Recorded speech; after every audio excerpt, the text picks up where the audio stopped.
kan ikke stå på måtten, eller I kan stå ved siden af. Det er, hvad der passer jer bedst. Og så starter vi simpelthen bare med at tage vores albuer og løfte albuerne opad. Så langsomt så hæver vi dem op. Og så trækker vi albuerne bagud. Så strækker vi armene, og så kommer vi ned igen. Og så igen bøjer, trækker albuerne op, går bagud og ned. Trækker vejret ind, og vi trækker albuerne op. Og udånding, når vi sænker dem. Trækker igen vejret ind, albuerne op. Og så langsomt, når I har fået bevægelsen ind, så kan I måske gøre det lidt hurtigere. Vil I godt mærke, at man får virkelig gang i sine skuldre på denne her måde her. Hvad? De snakker. Ja. Det er kalkbrud, der går i gang. Ja, kalkbrud, der går i gang. Ja.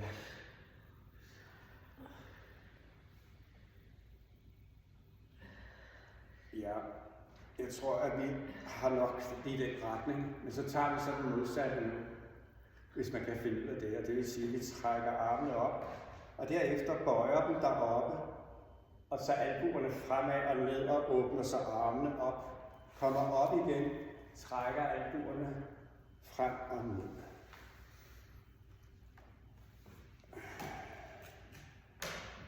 Ja, det var hurtigt, du fik varmen der. Ja, det er faktisk, altså jeg har svært ved at lave det den anden vej også, men det må vi jo prøve, så få armene op, og så der bøje dem deroppe, og så træk albuerne ned. Træk armene op. Albuerne strække og ned.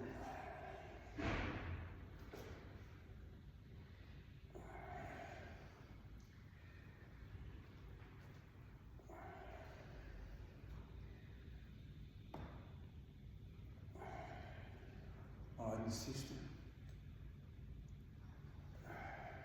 Ja, så kommer vi ned til fødderne i stedet for, og hvor vi bare lige står og jogger først på stedet, så vi får blødgjort vores fod lidt og får aktiveret vores læge.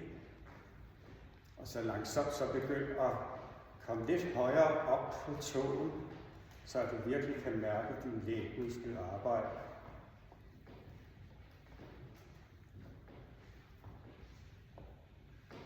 Og vi holder med det. Så tag lige en gang og løft og ryst venstre ben en gang. Ja, der er pludselig lidt balance med det her også. Man kan støtte sig til stolen, hvis man har behov for det, og så tager vi, og så ryster vi den anden. Det andet ben.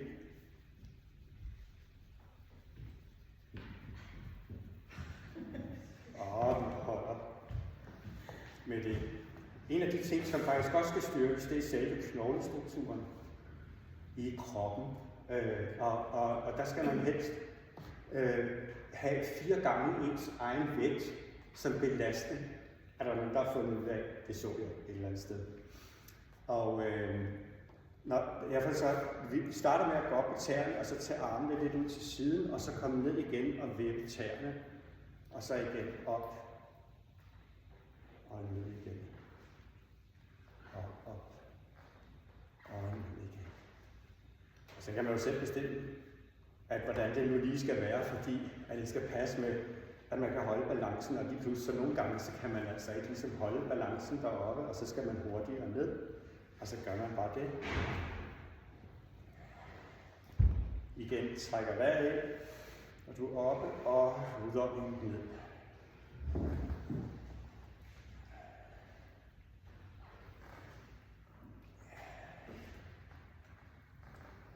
Og vi holder med det. Så tager vi bare lige og løfter hælen fri af gulvet, så du står på fodballen, og så gynger du lidt i stillingen, bare lidt. Og så prøv at slappe af i armene og skuldrene. Og så langsomt, så kom højere og højere indtil det sidste. Laver bitte små op på stedet, hvis du kan. Så er det det bedste. Og jeg kommer tilbage nu til det der med, at hvis man skal have 4 gange ens egen vægt, det lyder jo voldsomt. Men bare det, at man hopper sådan her, det er nok til, at man kommer over ens egen vægt, når man skal lande igen. Fordi at hvis det er sådan, at du står på en ting, der er 20 cm høj og springer ned fra den, så får du 4 gange din egen vægt. Så det kan faktisk på den måde, hvis man bare springer en lille smule fra eksempel sådan en stepbænk, springer ned fra den, jamen så er det 20. Vi holder. Stå lige stille et øjeblik. Jeg tror, det er sådan, at du finder en tegnbænk. Ja, det kan ikke. Men altså, nu taler jeg bare om især benenes styrke og knoglerne i benene. Ja. Så tager vi armen op. Og så skubber vi hoften lidt frem, trækker hænderne lidt bagover, kigger efter hænderne, trækker vejret hen. Og derefter svinger armene ned og kommer op igen. Ned, puster ud, op igen, trækker vejret ind.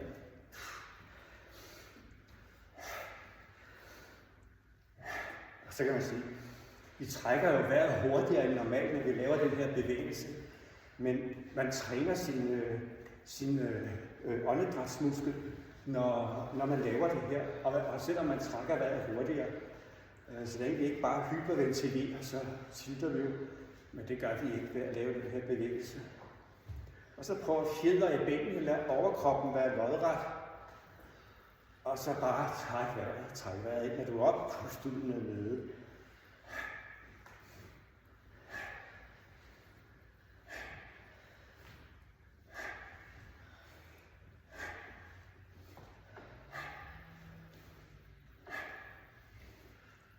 Og vi holder. Så tager vi vores venstre knæ op og sætter trækker ned igen. Højre knæ op og trækker ned. Prøv at få det bare så højt op som muligt. Du må gerne tage det sådan lidt ud til siden. Så der hvor det nu du synes det er brast at trække det højt op.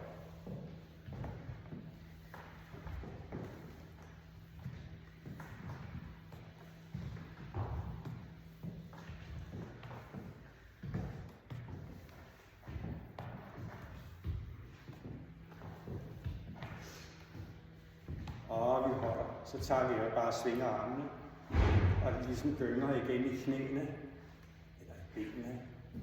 Så vi bare tager, vi behøver ikke at gøre det så højt til at starte med, der tager vi det bare, og bare der armene ligesom bevæger sig, fordi at det får man dem til ved hjælp af benene og hoften, knæene, der lige bøjes lidt. Og så prøv en gang at dreje kroppen lidt fra side til side, når du nu svinger armene, så du ligesom, du vil ikke kigge til siden, du vil gerne stadig bare se lige frem, men prøv at få kroppen til at dreje. Og så langsomt, så kan du nemlig få armene højere op. Når du så drejer din overkrop, så roterer vi samtidig også i vores rygsøjle, det er den godt af.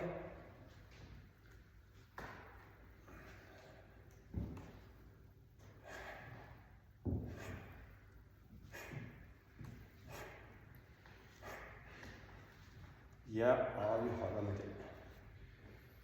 Så tager vi i stedet for at løfte vores venstre fod, og så bare lige kommer op til bagdelen med foden og sætter den ned igen. Og så er det samme med højre og sætter den, ligesom vi løftede knæet op, løfter vi nu bare foden op i stedet.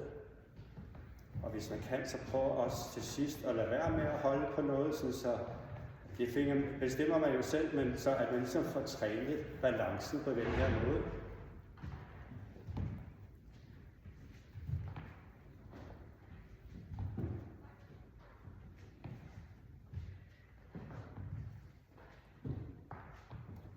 Ja, og vi holder. Så kommer vi igen op til overkroppen, og så tager vi bare og svinger armen fra side til side.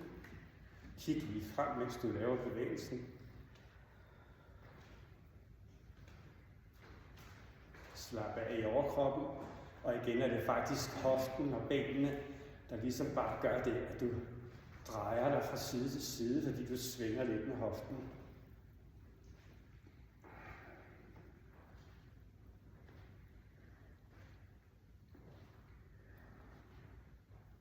Ja, vi holder. Så tager vi og står lidt bredstående, og så løfter du op, og da benet kommer over til det andet, og så sæt foden tilbage igen, og løfter op og trækker over til den anden side, og så står du bare sådan og gør fra side til side.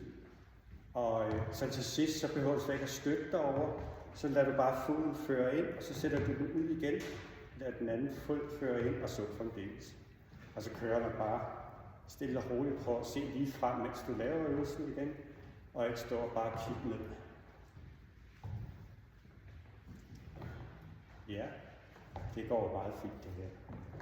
Vi holder. Vi står stadigvæk i bredstående stilling, og så løfter du så det ene fod ud til siden og kommer ned igen med den. Og løfter til den anden side og kommer ned igen. Og så står du sådan og vrælter lidt fra side til side i det med den. Hvor meget du kan holde den derude, det er jo op til dig selv at finde ud af. Og hvor højt op du kan få benet hver gang.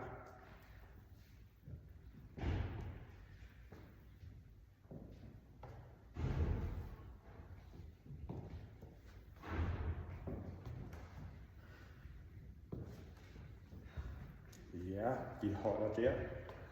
Og så tager vi den ene arm op, og så skifter vi, så vi kører armene så langt, eller hænderne så langt bagud som muligt. Og igen så prøver at bøje lidt i benene, så at du ligesom sætter gang i bevægelsen nedefra.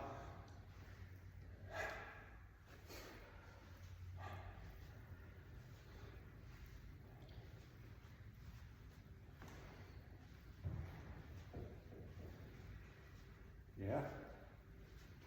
Og vi holder også med den. Så er næste øvelse, det er, at vi igen kommer ud med god bredde på. Så sætter vi hænderne på ved øverste del af låret, og så langsomt så lader du knæene komme ud over fødderne, som ligesom drejes lidt ud af. Og så bare kommer så langt ned du kan i stillingen. Bare hold her til at starte med, og så kom op igen. Tag så armene videre op, så vend håndryggen mod hinanden, og så langsomt kom ned igen og sving armene op og klap skuldrene og kom op igen. Og se lodret overkrop, og så kig lige frem, når du laver øvelsen, når du er med at kigge ned i gulvet. Fordi så får du også mere lodret overkrop. Og så kom så langt ned du nu kan. Gerne ned til, hvor lårene næsten bliver vandrette.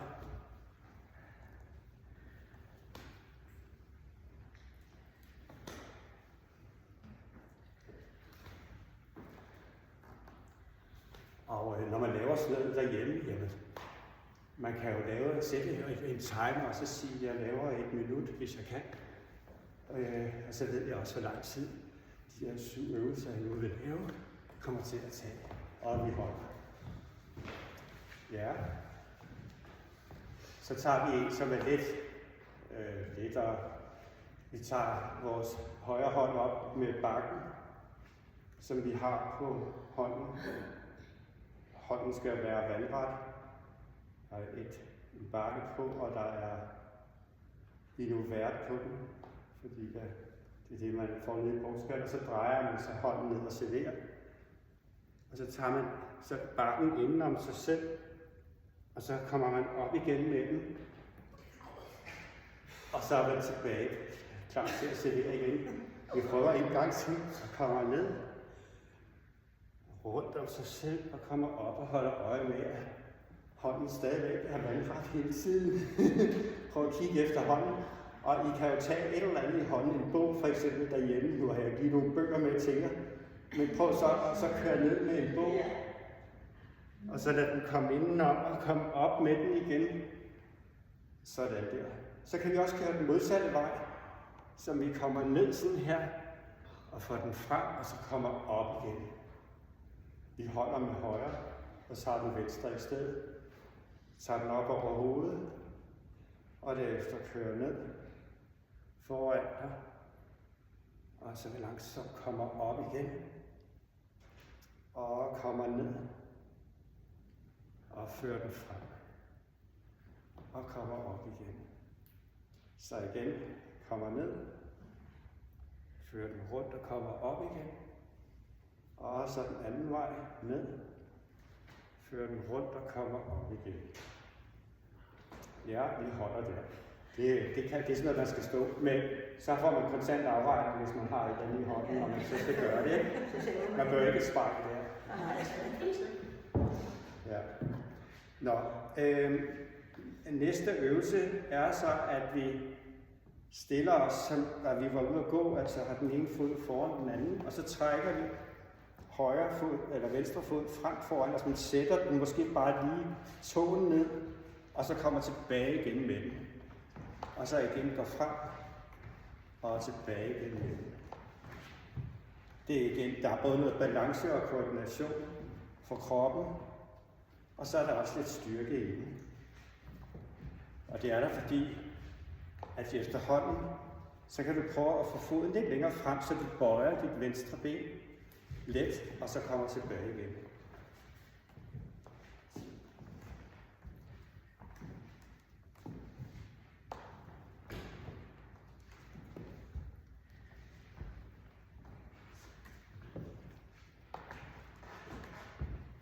Ja, og prøv at få foden ned, så nær ved gulvet som muligt.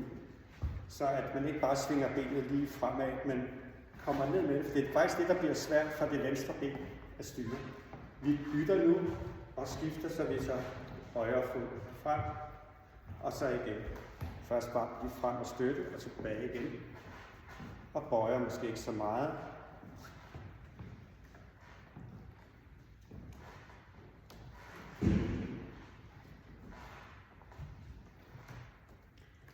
Og så langsomt du prøver at bøje lidt i højre, så du kan komme lidt længere frem, uden at sætte foden ned.